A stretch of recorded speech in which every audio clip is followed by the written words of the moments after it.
we have degraded the systems that keep life going, because living soil is the basis of all life. If living soil was to disappear off our planet, if we had no more living soil, all other forms of life would disappear too. And it's really important that we understand that, and that forms part of our vision as we make decisions, both on a personal level, on a group level, collective level, national, international, political level. All levels need to be aware of this. We talk about peak oil, there's talk about peak water, and nobody talks about peak soil. We're reaching a point where soil is under such threat that we need to urgently recover the life in that soil.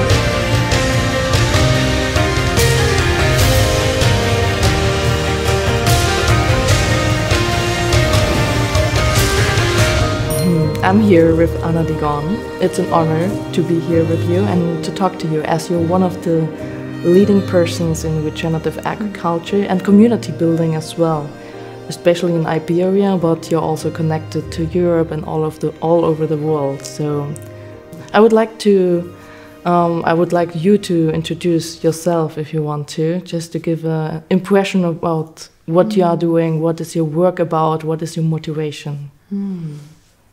Thank you.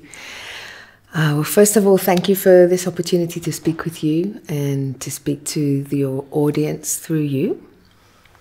And so my name is Ana Digón, and my thing is communicating information that I feel is useful to the new paradigm that we want to create, that we need to create, that the planet needs us to create. So I come from the world of interpreting, simultaneous interpreting, and in doing that I was able to work with very amazing people, very inspiring, who are part of those waves of change. And the main thing that I saw, that I felt as inspiring, is the work with the soil. So one of my very inspiring mentors or inspiring people in my life has been people like Vandana Shiva or Satish Kumar.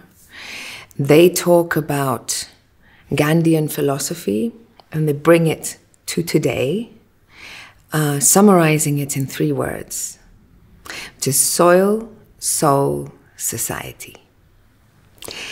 And so they say we need to work, every person needs to work on all those 3. On the soil a little bit, on your soul, and on society. And if that seems like really big, and where do I start, and wow, what a mission, start with the soil. Because by working the soil, you're nurturing your soul, and therefore you're a better person for society. So that is like, wow, you know, so simple, and at the same time it gives a path, no? And so that's why revolution is so, for revolution to happen, the revolution that we need to happen, it's so important to bear in mind all of those. So starting with the soil, well, the soil is a living being. It's the living skin of our planet. And for too long, we have abused that skin as if it was inert. And so conventional agriculture has been turning that soil, has been poisoning that soil, has been putting herbicide, pesticide, fertilizers, chemicals down onto that soil. And so we have degraded the systems that keep life going, because living soil is the basis of all life. If living soil was to disappear off our planet, if we had no more living soil, all other forms of life would disappear too. And it's really important that we understand that, and that forms part of our vision as we make decisions, both on a personal level, on a group level, collective level, national, international, political level. All levels need to be aware of this. We talk about peak oil, there's talk about peak water, and nobody talks about peak soil. We're reaching a point where soil is under such threat that we need to urgently recover the life in that soil. So we need to regenerate. We need to give life back to the soils that have lost that life. So going on with the analogy of the skin, imagine if you took your skin and ripped it up like that and turned it. It would be like, well, you would survive, but all your energy would be going into healing this wound, no? And that's what happens when we turn the soil. Yes, we need to cut and plant some things, yes, but we don't need to, with huge tractors, turn, millions of hectares of soil upside down, because that soil has a structure, has a living structure that is in symbiosis with each other. And so when we break that structure and we turn it around, we're putting microorganisms that like to be down in the soil in the dark and without light and perhaps without oxygen. We're putting them out into the sunlight, into the oxygen, and the soil then needs to heal. So its energy will go to heal. And it's a slow process. So every time we turn the soil that way, we're going steps back. Under the illusion that we are facilitating the food production. It's true in a certain way, because by oxidizing organic matter, we are giving instant food, and then you add some fertilizers and a few more products, and then you've got a crop, no? But actually, for the mid to long term, we're really damaging that living soil. So what we need to do is to protect that soil, cover the soil. So we always say soil covered 100% of the time. And so that means covering it with plants that are living or that are dry matter that's covering that soil, protecting that soil. But we do need a bit of impact on that soil, like when you have a peeling, on your skin, and then you have some nutrition and some cream and some hydration, and that's wonderful for your skin. Same thing with the soil. You need a bit of impact, you need a bit of disturbance on that soil. And so it's amazing, because nature has the perfect tool for that, which is cattle. So the hooves of cattle are causing that disturbance on the surface, like a peeling on the skin, and then they leave their dung and their urine and all of those nutrients on the skin, and they move on. And if the animals then move on, all of that impact of the hooving, of the dung, is all energy that will have time to filter in. All the life in the soil can then eat that up, spread that energy, and bring back up the plants, the regeneration of the plants. And the animals, if they're moving along because it's a natural migration, or because we as managers are moving them along, then they will not be there to disturb the process of the grass coming back. We bring the animals back when the plant is fully recovered, when we've got full regrowth to a point where it's at the best nutritional point. That's when the animals come back. That's what happens naturally in nature. So in regenerative agriculture, what we want to do is imitate that pattern.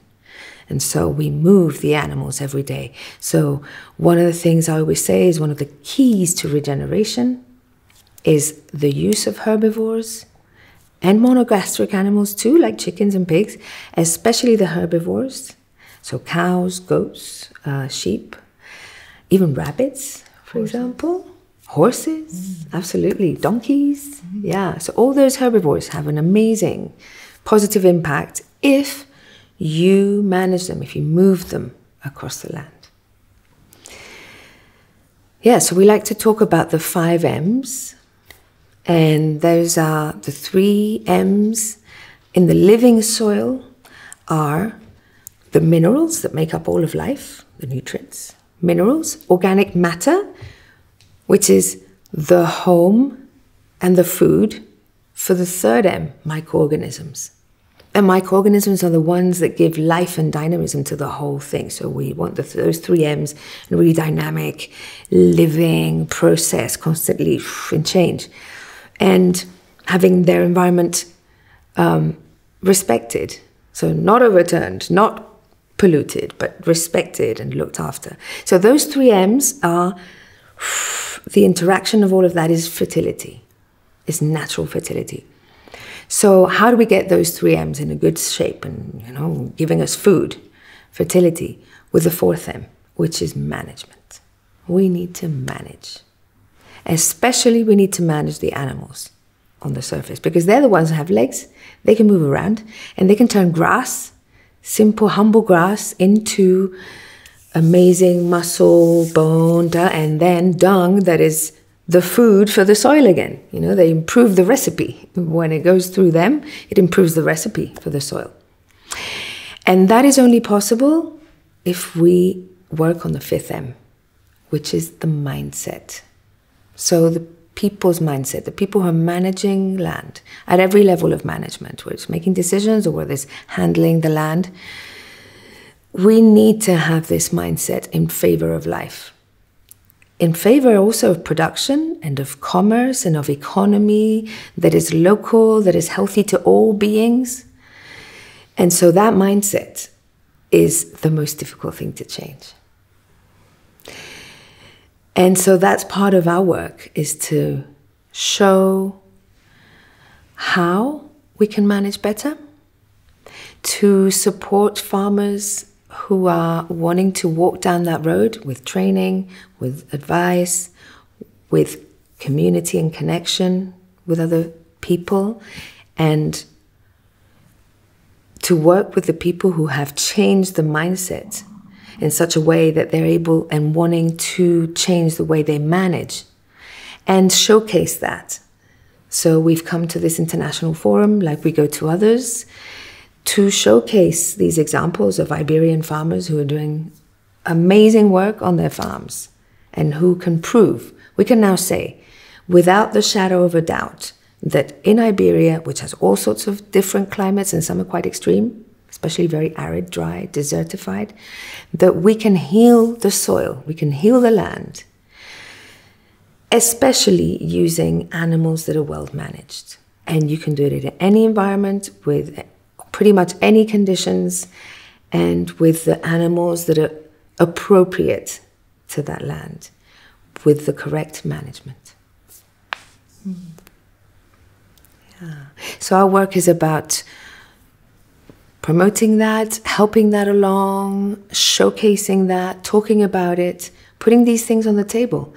It's so logical, really, when you understand it, that it's beyond ecological. It's logical. No, it's like a logical connection of all the elements of the system. And what we've done is we've disconnected the elements of the system. We've also disconnected ourselves from that wonderful web of life. And we've gone into our individual patterns, which the system is encouraging us to do that disconnection. It's much easier when we're disconnected to be manipulated or to be driven to certain patterns of consumption or of living. If we're connected, then it's a different story. You feel part of a larger web of life that's not just about you, and you feel part of a larger community of people that's not just your family. No? So part of the work as well is building that connection. And that's why we work a lot with farmers to create spaces for them to meet and to be able to share from a different perspective. That's not like, oh, I know more than you, or I'm not going to share my secrets with you. No, it's like, hey, we're in this mindset together. We've made a shift in our mindset. So now we need to learn to manage, to materialize that vision. And so for that, we learn much better, much faster together as a collective, sharing information, getting together, calling each other, visiting the farms. So that's a big part of our work in Iberia, is to nurture that collective and to give opportunities for people to meet and exchange, learn from each other, have a fun time, celebrate, which is so important as well. You know, we celebrate success, we celebrate failure. Let's celebrate that we're alive and that we're doing something for life. Yeah. Let's celebrate together. I really like the handshake you do. Yeah. What does it mean? This is actually, for the deaf community, it's clapping. It's clapping. Yeah. So it's great because it can be a sign of agreement with something. If someone's saying something that's wonderful, I can go like this without interrupting them, without clapping and making a sound that's like, can be distracting. So I can be like, oh, wow, I love what you said. Or if we're doing, for example, a round with people where everyone's sharing something, and as the person finishes, we do this, we celebrate what you just said. You know?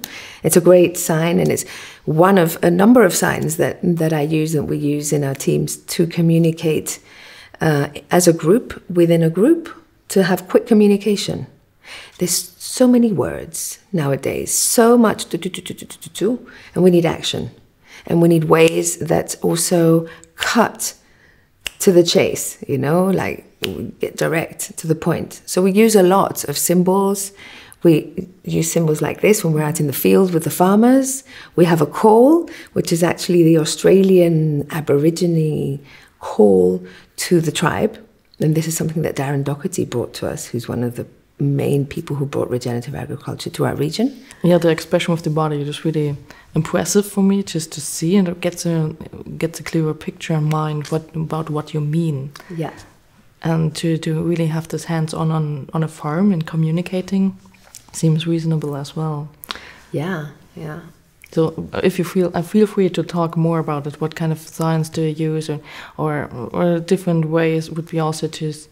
I had the opportunity to visit your workshop in community building with regenerative agriculture. Yeah. And you showed signs as well to communicate better with persons and also building community. And yeah, feel free to talk about that, and also the connection to regenerative agriculture, so why we need that. Yeah. It's like, in order to really materialize, that could be the 6th M, materialize the change, make it happen, we need to do serious work, first of all, on ourselves. So we need to reconnect with ourselves, with our inner world, and with our lights and our shadows. We need to be able to flourish with our strengths. We need to be available to do that work, and that is part of the process, is part of the journey, is to learn about yourself and to do that inner work, or that reconnection work. And we need to relate to the others, to our colleagues, to our team members, to our families, to our communities, in a way that is also regenerative. So we need to regenerate ourselves, we need to regenerate our relationships. So life is about relationships. And so how do we want those relationships to be? Do we want them to be nutritious and fruitful and joyful? So we can do that if we put our mind to that, you know. So we use a lot of tools and a lot of ways to help have those kinds of regenerative, fruitful relationships. In so many fora, there's lots of words, lots of blah, blah, blah about stuff, no? But it's about like, let's get down to it. And for that, we need to get organized. And to get organized, we need to be efficient. Our time, our passion, our emotion, our time and our skills are so valuable. And now we're at a time in history when we don't have time to waste. And at the same time, we need to care for ourselves through the process. So it's not just about achieving things and objectives and getting things done and stuff. It's also about caring for the people along the way and being aware of the processes that we're following to reach those objectives. So we really like facilitation processes that help people be effective, at the same time caring for the human aspect. And those processes also help to nurture connection amongst the team and with life and with yourself. So all of that can be achieved working in a conscious way with what I like to call facilitation tools. And so we might, for example, we use signs to communicate in certain moments instead of blah, blah, blah, instead of words, you know. So I really like a few, like if we're out in the field and we're all like looking at things and suddenly somebody is going to contribute something or say something or a debate or something's happening or we have a teacher there, we want silence quickly, no? So we have this sign, which means I stop, I raise my hand. And as I see somebody do that, I immediately do the same. When you do that, you have silence in 3 seconds. And no one has to shout or be like, you know. So that's a great one. And when people get used to that, it's really quick. Another one that we use a lot is the thumbs to vote on something. And this for me is one of the most revolutionary tools because you can very quickly know in the group. So we're proposing to do this. Yeah? And people say, yeah, I'm with that. Or, well, if you want it to happen, it wouldn't perhaps be my top choice, but I consent this happening. Or, well, I don't feel especially strongly about this. Whatever the group decides is fine by me. So I don't have to say yes to something, but I can just say, okay, I consent that this happens. I'm not saying no. It's just whatever. You know, it's fine by me if it happens. And this one we see as I have an objection to the proposal as it is. So when you have a group, even with lots of people, you can have this quick vote, see where the objections are, and you go straight to the objection. So what's the objection? Oh, well, I know this piece of information the rest of you don't know, why we shouldn't or couldn't do this. Ah, okay. Or, well, I have this query, I have this question, maybe I need more information. Maybe I'm just seeing a problem that we might run into, or maybe I feel it's not aligned with our vision. You know, so we go straight for the objections. And always try to turn an objection into an improvement of the proposal. And what happens is magical because you can, in very short minutes, take a proposal, improve it with all the objections, vote it again, and suddenly have much more agreement with the proposal because it's even better than it was. So when you do a process like this, it's super quick. Instead of having hours of debate and months of unclarity, you know, it's like, which then lead on to conflict. And then because I thought we'd decided and oh, it wasn't clear to me, or oh, my voice wasn't heard, or, you know, who was there to vote? Who decided this? It's like we need clarity in decisions. We need clarity in our groups and in our projects. And we need to trust each other as well and build that trust. So this kind of very visible, explicit way of deciding things builds all of that. Yeah. So yeah, there's other tools like, oh, you're going on for a bit, you know, get to the point, you know, like we want to be efficient with our time, and we all happen. I do it a lot, blah, blah, blah, blah, you know, talk a bit too much, and then so the person knows, like, oh, okay, right, I'm going to get to the point. Yeah. So things like that are really, really useful, and in the meetings that we have with people, with farmers, you know, we're introducing these kinds of tools. We're introducing moments where people can speak and be heard and everyone have a voice and perhaps have a circle at the end of an event just to see, you know, a circle in the beginning, when you got here, you know, you get here, how are you? When you arrive, how are you arriving? What energy are you bringing to the space? And maybe people who are tired can feel held by those who have a lot of energy. Maybe we decide, oh, if everybody's tired at this point, perhaps it's time to have a siesta, you know, which is, as they say, the Iberian yoga. Have a siesta, maybe that's what we all need, okay? Or we're hungry, or we're cold, you know, so just to know where everyone's at can really help to the space to happen much better. And then just to know how everyone's at the end. Was this fun, nutritious, useful, motivating, or tiring, exhausting, boring? Okay, we need to know this so we can do it better.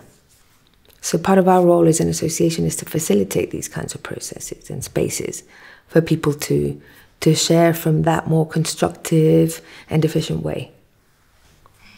So you founded an association to really be able to integrate this way of being and this way of supporting regenerative agriculture. So would you tell more about the association? Yeah, the association is actually very small. It has very few members because the idea is for it to be agile and to be a tool for the collective. So what's important is the collective. of farmers. And they're not necessarily members, but it's just a collective of farmers. And so we created that 10 years ago to start with training. So bring foreign teachers who are, number one, inspiring people in different fields of regenerative agriculture. So we did 26 training tours, 1 month long each, for 8 years, with all these amazing trainers from other countries. And the aim, with the aim of training agents of change locally, farmers and people who work with farmers, and also consumers. And so after that period, we could then work with local agents of change who have trained, who have adapted these great big ideas that are like lighthouses and truths of how ecosystem functions operate everywhere in the planet, but then you need to adapt that to the local reality and how you're going to manage in that context. So it's so important, the context, for everything in life. And here especially in farming, it has to be very contextualized to the region, the climate, the soil, the farm, the family who is running that farm. So the context is absolutely unique. The same farm in the hands of 2 different managers will be managed differently. So it's to that level of detail and adaptation. So since about 2018, 16, we've been working a lot with local agents of change and technicians and farmers to train other farmers and walk together on this journey, because it's a journey. You know? And another of the aims was to have material in Spanish about regenerative agriculture, which there wasn't 15 years ago. And when we started, there really wasn't. And so we've been creating that material. We have great websites and social media and stuff now where we're sharing that material. And also it was about creating community. So having these opportunities to get together, not just to sit there and listen to a teacher and then go home, but rather to make the most of having people in a room or in a space in a farm together to create connection and trust and fun and enjoyment and celebration, you know. And so that has been the work of the association for these years, and also, well, to lobby and to be present in different arenas to be able to talk about this. There we go, give all sorts of talks and intros and participate in meetings and in all sorts of fora. And also, regarding the consumers, we want to make people aware that you, even if you're not directly managing land in your daily life, you are managing land in the choices you make. So you vote every day. Every day, every time you buy food, you're voting for a food system. So we want to inspire people into knowing that with that vote, they can change the food system and the production system. So we need to empower people in that sense. I like hearing about the SDGs, the Sustainable Development Goals, how you see them and how to really integrate them into the locality of a certain region. I think the SDGs, the Sustainable Development Goals, are a potential tool for some projects. For example, if you want to speak to a local authority about something you're doing, and not sound like a happy hippie, you know, you might want to say, well, look, we're actually complying with these, or we're helping to reach these objectives, which are the 17 SDGs. You can speak to a council and say, you need, as an organization, as an institution, you need to be looking at these because that's what the UN has said, and that's what, you know, is on the table at the moment as a tool. So we can help you to fulfill some of these with our project. So maybe number 2, 3, 7, 9, 10, we can, you know, what we are proposing to do fulfills that, and so you can then comply with your obligations. So it's almost like a way to speak to authority or to managers of what is common, what is public. It's a language that you can use. It could also, for example, spark up a conversation with people or a group or whatever who've never thought of these things, you know. So these are aims that would be great. Wouldn't it be great to have zero hunger? Yeah. No poverty? Yeah. So it can spark up conversations that then can lead on to developing ideas, projects, things like that. I think it's useful for certain moments like that. In general, I think that it's a very simplified view of the challenges at hand. It doesn't cover some areas that are really important. So sometimes when you're given 17 points and you're told that that is the problems that we need to deal with, it could be limiting in your thinking. Because there's maybe points 18, 19, 20 that you might come up if you're not limited by the thinking, no? So I would recommend to perhaps use them in that sense of being able to express that the project you're doing is helping for this, but I wouldn't use this as a starting point to define a project, you know? I think when people come together, and we all live in this very real world, we know the problems there are. And especially if there's a good facilitation process where people are able to come up with what are their concerns and their worries and their priorities and the things where they can contribute and are skilled or think that maybe what I do can be put at the service of something better than myself and higher. When that creative collective intelligence is put together and stimulated and then channeled and put into specifics, then you can come up with something much better than 17 SDGs. No? You can come up with your own reality of what we feel needs to be done and what we can do towards it. No? And also, I mean, even the experts are saying that that it's still unfinished work. There's a lot of the work inside of those SDGs that is not complete and that is even incoherent with each other. And we're being told this. I mean, Christine the other day was explaining this very specifically, you know. So it's not a solution. It's a tool. And we need to use tools when they're appropriate. That's also regenerative agriculture or permaculture, is choose the right tool for the task, but don't let the tool use you, you know? So if SDGs is a good tool and a good methodology for you to advance in your aims or in your project or whatever, great. I wouldn't use it as a starting point, you know?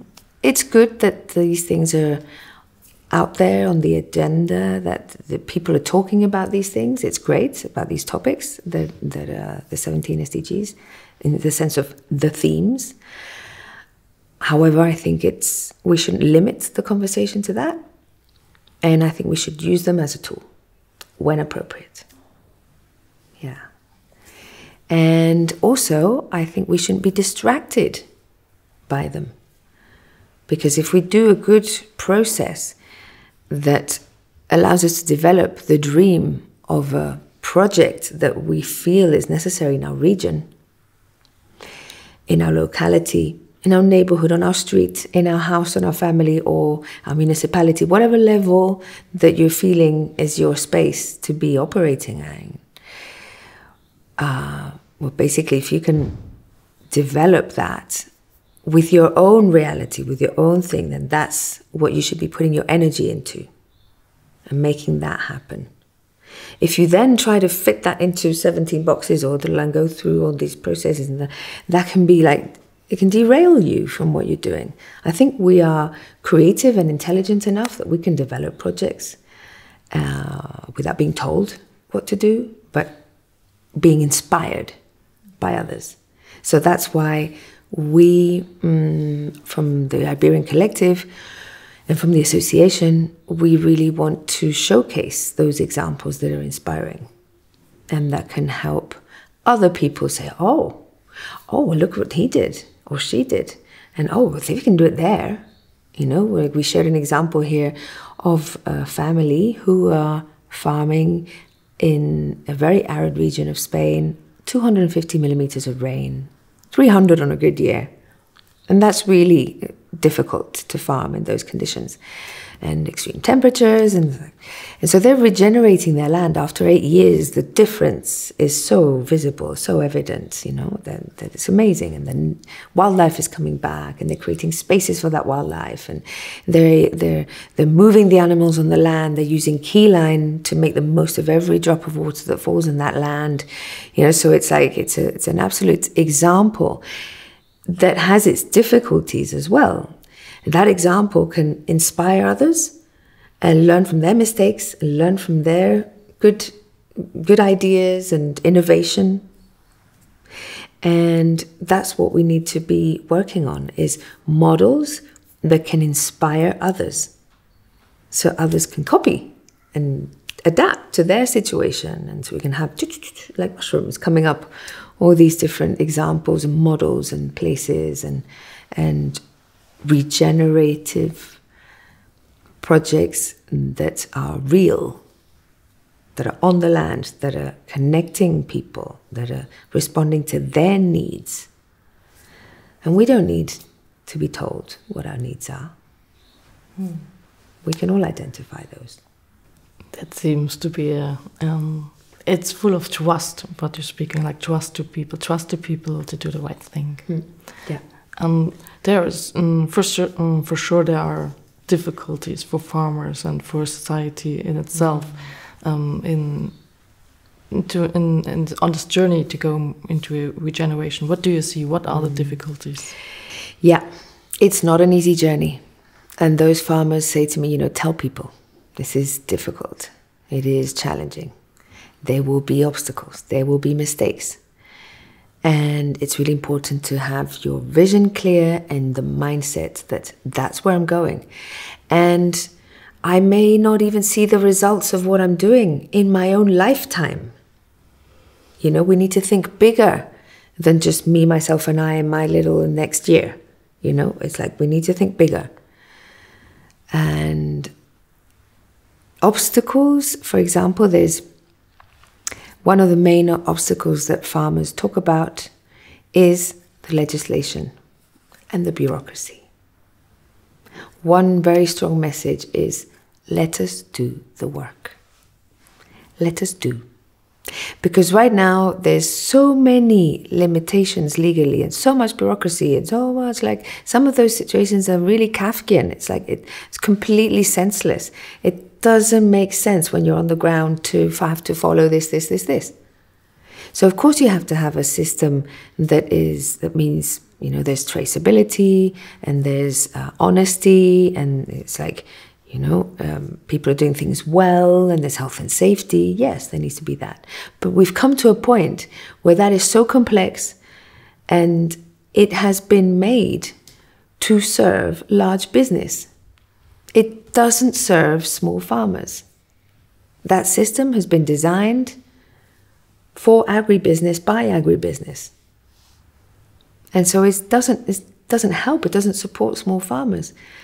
I mean, right now, farmers who do that change and go into regenerative ways of farming, which is a holistic way of thinking of all the different elements in symbiosis, feeding each other and working in favor of life and complexity of life, that doesn't fit in the boxes of legislation and of all these processes they need to do to justify why. They're being told, oh, well, if you don't plow the land, we will take away some of your subsidies. Or if you plant multiple things on the land, we'll take away some of your subsidies. One thing that's like, oh my God, there's a load of them. I could quote a few, but one of them is like, they've decided that, the prairies, the farmland that is pasture land, prairies, that has trees on it, they will give you a subsidy for the grazeland, for the pasture land, but they will discount the bits that have trees, because that's not productive. That's not productive grassland. Excuse me? Those trees are contributing to the whole ecosystem. They're giving shelter to the animals, to the, not just your animals, all the wildlife in those trees is just phenomenal. And actually, it's giving shade to the ground. It's promoting a different type of microbiota in the feet of these trees. It's part of a holistic ecosystem, a functioning ecosystem. How can they penalize farmers for planting trees in the middle of a grazeland? I mean, it's like, is that not absurd? So people who are doing those changes are having to say, well, I'm going to have to sacrifice part of the subvention I should be getting to put those trees in. So that's the kind of vision and mindset those farmers need to have. I am going to, even though I'm going to get penalized for this, I'm still going to do this. And that takes brave people, you know, it takes courage to do that. And that's just one example. There's so many like that you think, but hello, who wrote this? It's somebody in an office somewhere with someone on their shoulder from agribusiness saying, oh, you know, da-da-da. I mean, it's evident.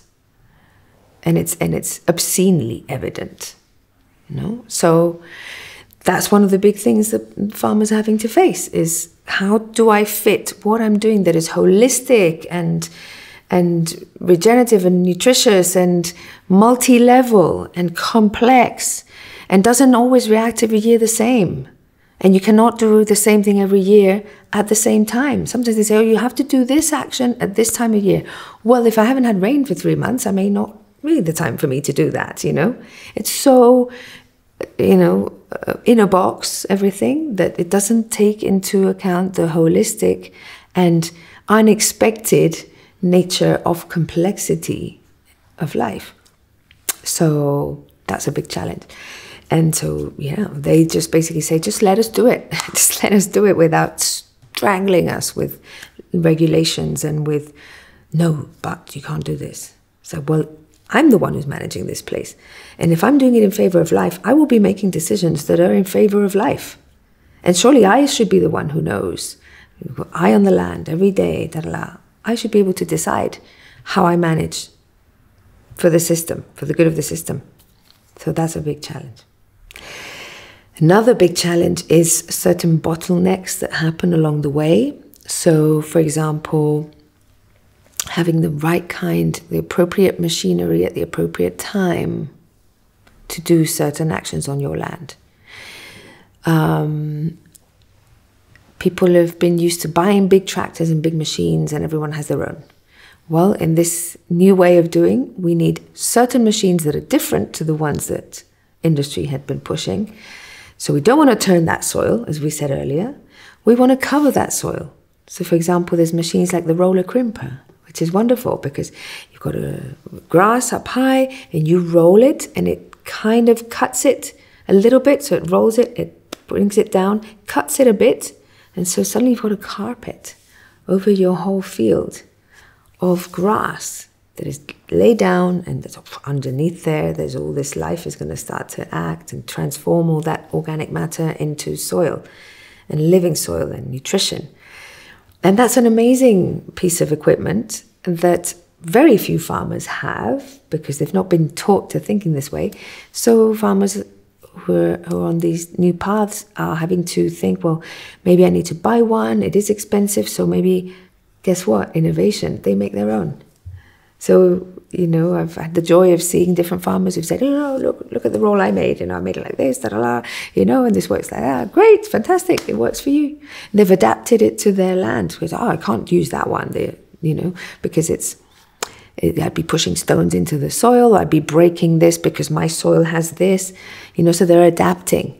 But guess what? If that machine, you've made it yourself, out of your own stuff that you had there and thinking of the needs you have and suitable to your preferably small tractor, because that machine, piece of equipment, has not been officially approved with all the stamps and regulations it needs to have, you're not covered by insurance if something happens. So you can't have an employee using that because something happens, they're not covered. You are taking a personal risk every time you use it. Is that not absurd? To stop innovation? Sometimes science is a huge help and sometimes science is a huge block.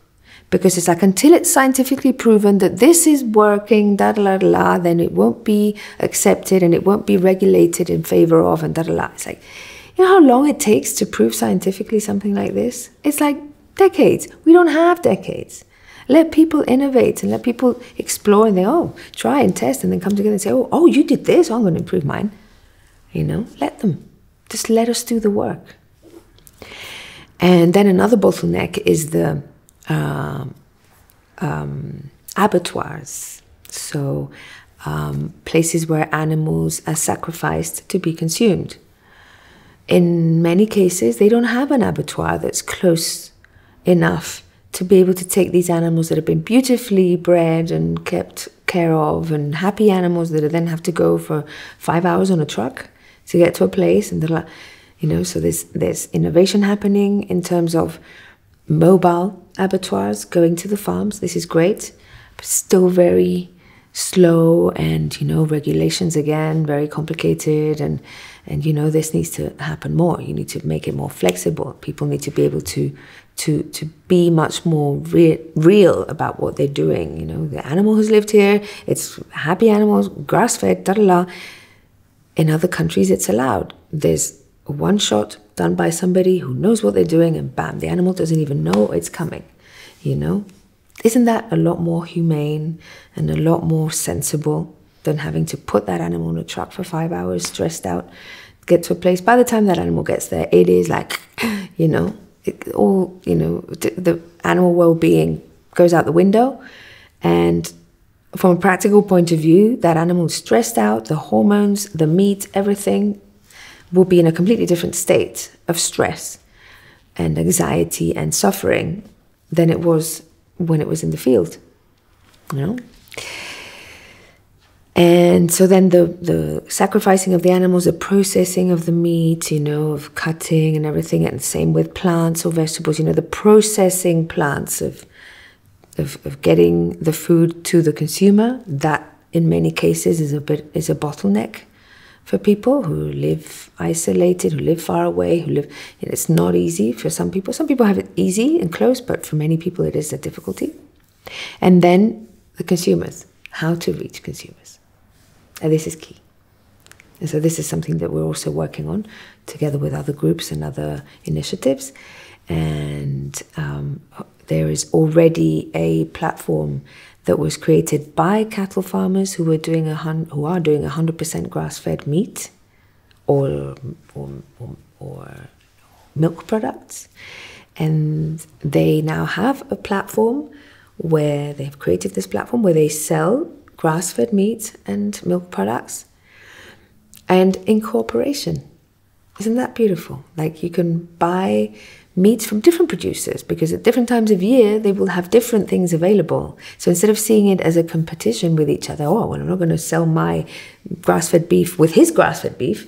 What these guys do, and these women do, they do jointly have this platform for selling, which is great. We are cooperating with another company that is setting up a pilot model of a marketplace as well for all kinds of regenerative products. So when that is in operation, that will be fantastic, because it will mean that people can go to one-stop shop kind of thing online and buy a whole bunch of things and have it sent. It requires a lot of innovation and time and effort by a very dedicated team. So it's not an easy thing to set up at all. And you come up against legislation and all of those difficulties as well. But thankfully, there's people who are working on that too. So hopefully that'll be there soon. We're also working from the Association of Regenerative Agriculture in Spain. We're working on a mapping of regenerative farms in Iberia, Spain and Portugal to start with. And this is great because it's going to mean decentralizing that information, putting it out there so that other people can see what other colleagues are doing, or, I'm in my region, I'm on my own. No, I'm not. Look, there's these people here. I can go visit them. I can call these.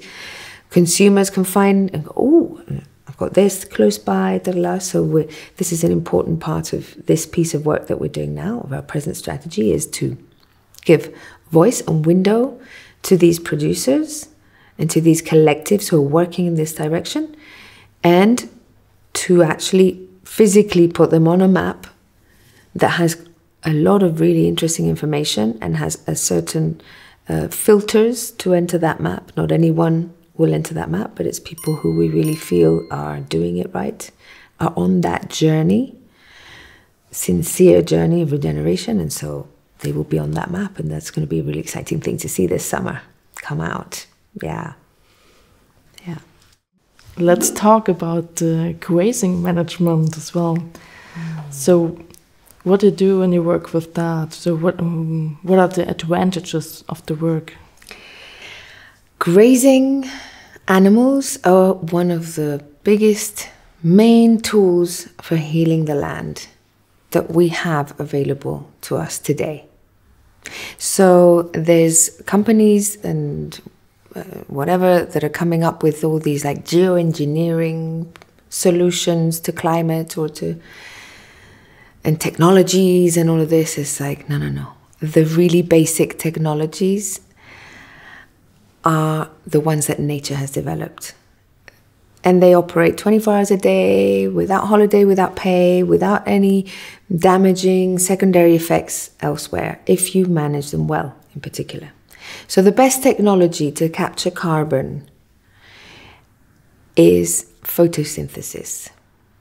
So that's the technology we want to stimulate as much as possible, the photosynthesis. And the way to stimulate that is to get lots more vegetation and manage it with animals, with herbivores. So the herbivores have the legs that can move the machine, which is those wonderful stomachs they have, across the land. Manage the vegetation so that you get lots of biomass that is being eaten and grows back. Eaten and grows back. And so that is capturing carbon, putting food in the soil, feeding the animal, and feeding the whole system, a holistic vision.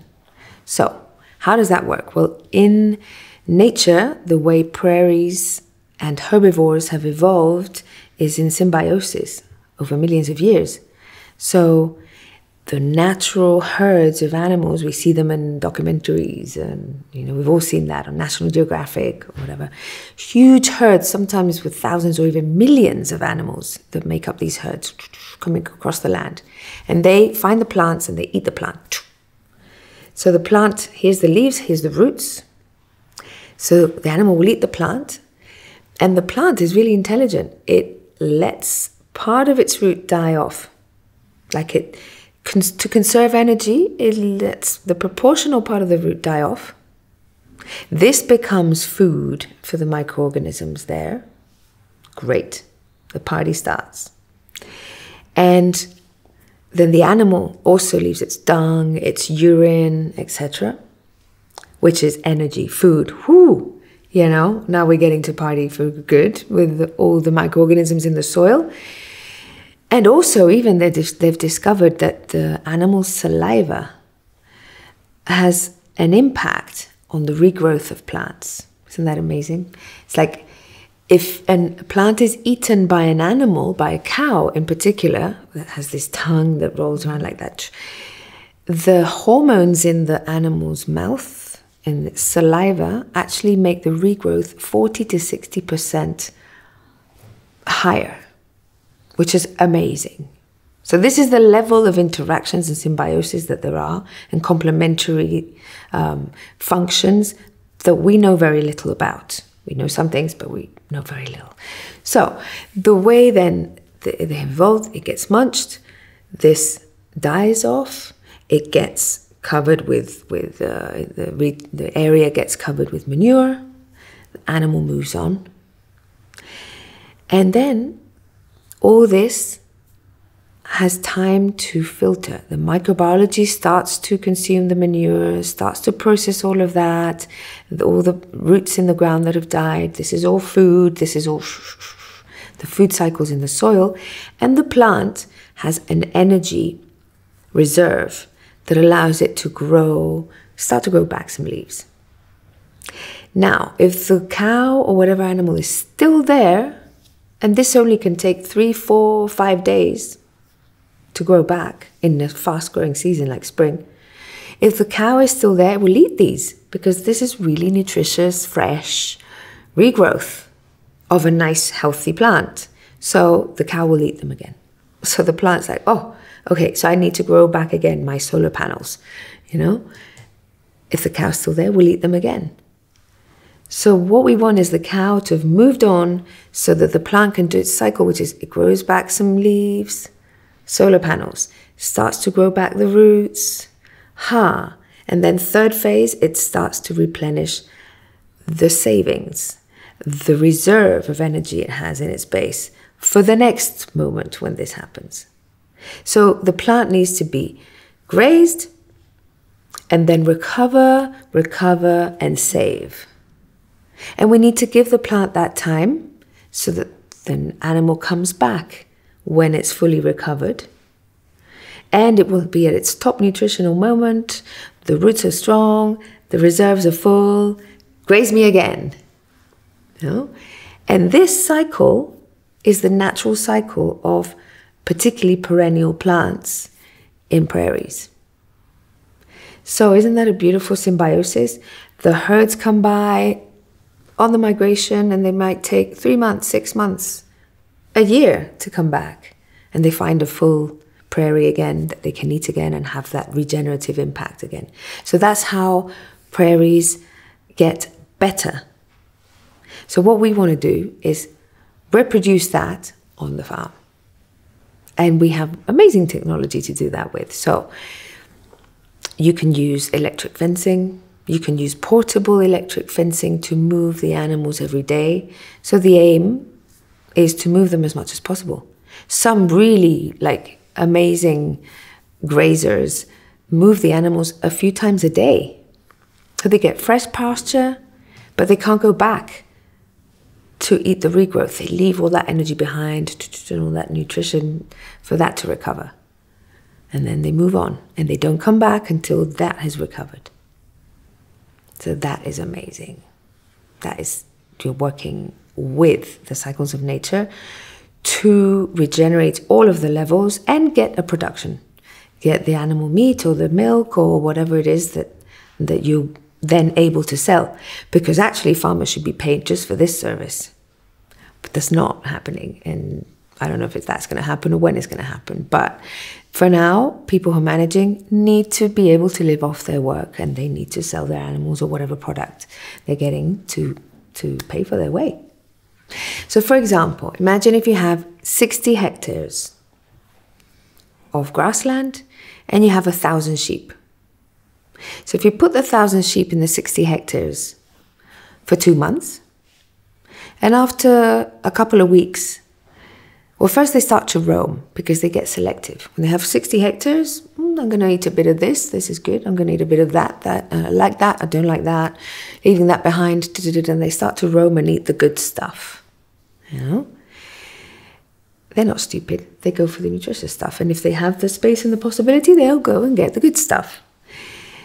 And they'll ignore the stuff that they don't like so much. And after, they'll be up and down, walking on the grass, stepping on it. And after about a week, you start to get the regrowth. And they're there. So they start to eat the regrowth. So now they're damaging, they're overgrazing these plants, the best ones. After a couple of weeks, you get the next regrowth again. So after a couple of weeks, basically, you don't have much food left on that 60 hectares. So the farmer's going to have to supplement with hay or with feed or whatever, right? Okay. Now, if you take those 60 hectares and you divide them, you put a 1 hectare electric fencing to divide 1 hectare, and you put 1,000 sheep in there for 1 day. 1 hectare, 1,000 sheep. They eat it all. The way they eat turns, instead of selective, it turns into voracious. Because I better eat, because otherwise the one next to me is going to eat, so it's like, so they're all eating, busy eating. They don't walk and roam and spend energy, no, they're eating. And some people say, oh, but that's so cruel to the poor animals, like they're also, no. That is herd behavior. That is how they evolved in nature, because there's a predator that comes behind and they want fresh grass ahead. So they stay together as packs and they move along as herds of animals. They're herding animals. So when you see a cow over there in the field and another one over there, it's like that's not their natural behavior. Their natural behavior is to herd. And they're happy herded. So we've got our 1,000 sheep in our hectare eating voraciously. So they eat the good, the medium, the bad, which is a great mix of nutrition. It's more varied as nutrition. It's more stable. And so they eat it all. The next day, next hectare. Third day, third hectare. Fourth hectare. That you do like that 60 times. 60 hectares to the end. The beauty of it is, by the time you get to the end, the first one's ready. You can come back in and you can graze the first one and the second one and the third one. So you fed 1,000 animals with 60 animal days. You've got all the products that those animals will give you.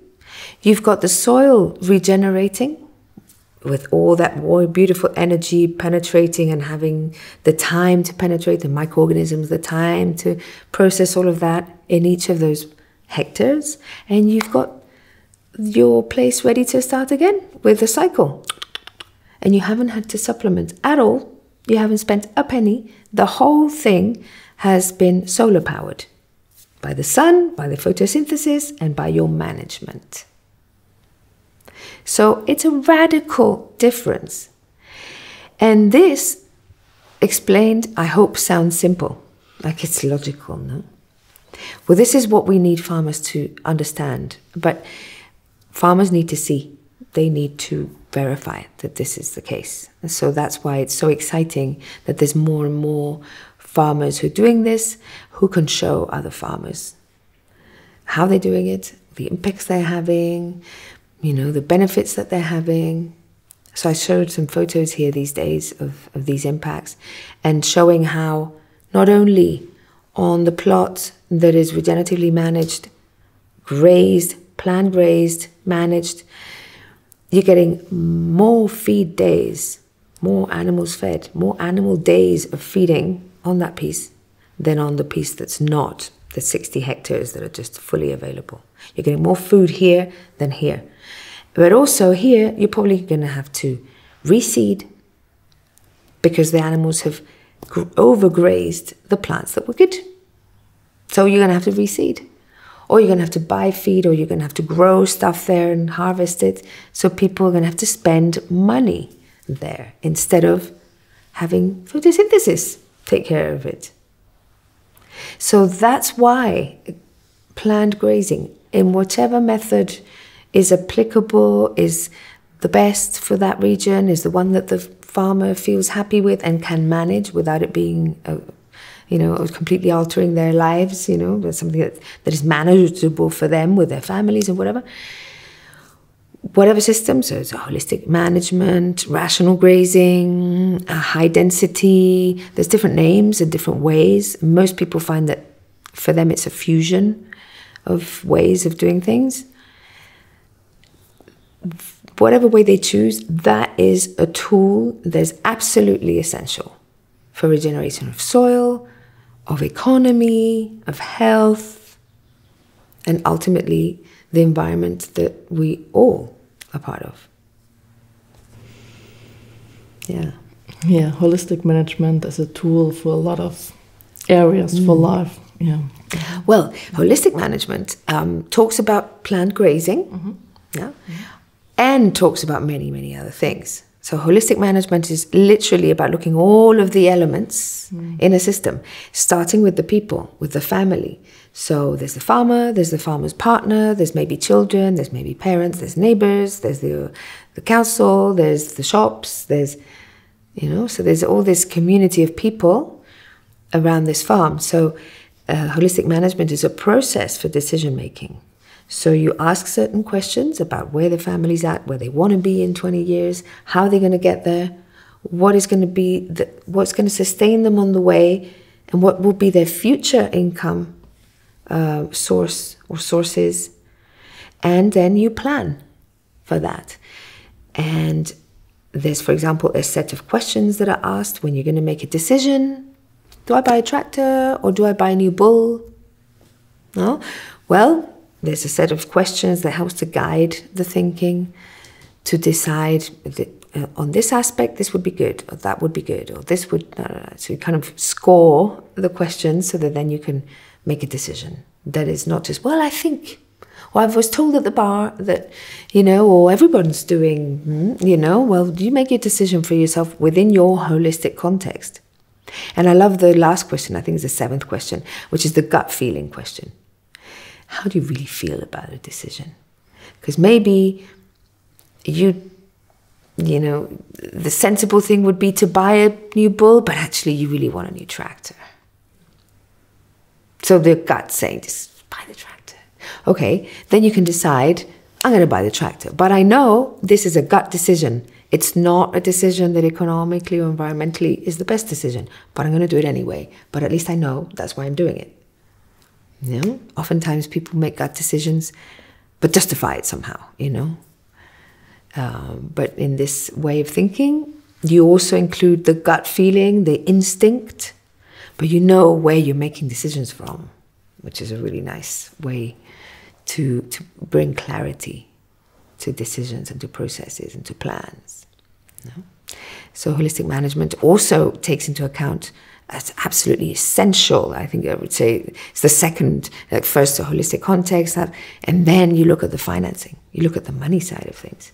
You know, you work it out and you break it down and you say, so which are the operations on my farm that are bringing me income? And which are the ones that are not? And I think they are, but when I break it down, I realize, oh, actually, I'm actually losing money on this. And then so you decide, do I stick with this or not? Maybe my gut feeling says, oh, but I really like this. I really like to have, I don't know, you know, chicken eggs at home, you know, I like this, or this part of my operation is helping me connect with my neighbors, or have an experience that's beyond financial, that is positive. Okay, great, I will keep this. But then I know that's why. Financially, I'm able to see and again get clarity on what's going on, and make decisions and improve those decisions, and then test. We always say, you need a plan. In life, in general, for your farm, for your life, for your business, for your project, for your family, you need a plan. For a meeting, you need a plan. But you must know, the plans generally always change, need to adapt. So you have a plan, but you're constantly revising that plan to see actually what's really relevant for it to happen. That's why, for example, with the planned grazing, you do the plan in pencil.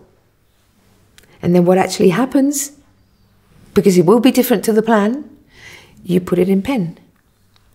So then next year you will have the plans from previous years, and you will be able to see what you planned and then what you did.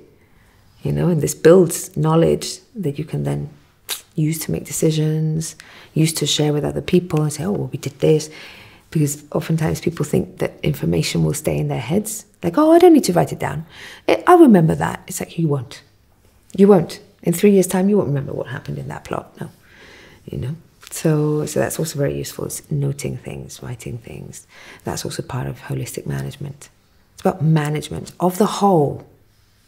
That is multi-level elements from the soil up. Yeah. Yeah, beautiful said. Yeah. They say there's a vision about evolution that says that every big step in evolution in life, since life began on this planet, like millions, billions of years ago, is that there's been like a number of big steps in evolution. And those big steps came when individual beings started to connect and participate and cooperate and became something so much bigger through that. So cells, who for trillions of years were competing for resources, started to collaborate and created small organisms. That have a whole set of emerging qualities that are much, much more complex and have much more potential than the individual cells themselves. And so that was a huge step in evolution.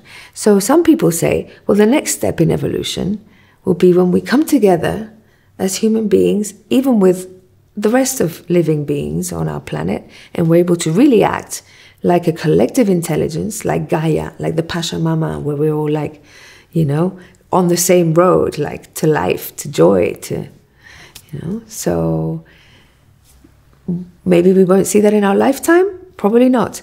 But we need to be building the foundations and nurturing the foundations and the examples of that. What we do now will determine what happens later. So now we're at a time where we can still act, we can still do things. And, you know, what better way to spend your time and dedicate your life and your passion, but to do stuff that is creating a foundation for a brighter future for everybody. Yeah. What a perspective to look on, to get forward in life. Mm-hmm. Yeah. And at the same time, that requires action and dedication and commitment and consistency and coherence, you know. So it's like, it's not an easy journey, but no one's going to do it for you either, you know. No one's going to come and save us. I don't know, there's some people who think apparently that someone's going to come from another planet, or we're going to go to another planet or something like that. You know, we need to be the ones to take the bull by the horns, if I may say that, and get going. You know, we all have a role to play. Consumers, absolutely essential. When you consume, you vote. You vote for this system or you vote for that system. And we all have incoherences. And you can't be perfect. But just because you can't do everything perfectly doesn't mean you don't need to do. You just do, you do what you can. And you do within your environment and your area of influence. And that can be this, connected to the love. You know, so it's inspiring to feel part of something that is healing the planet and that is offering hope. And that's one of my favorite things about my work. It's a lot of hard work, and also it's spreading and nurturing hope. Yeah. Thank you, Ana. Yeah. It was a pleasure just listening to you, just speaking about your work, and hope the people get a sense of in their own soul, like you mentioned the soul in the beginning. That's what inspires us to really get into our soul again, to our mind, body, our spirit, whatever you name it, and then take it into action and regenerate our world. Yeah. Mm-hmm. Definitely. Beautiful. Thank you. Thank you, Anya.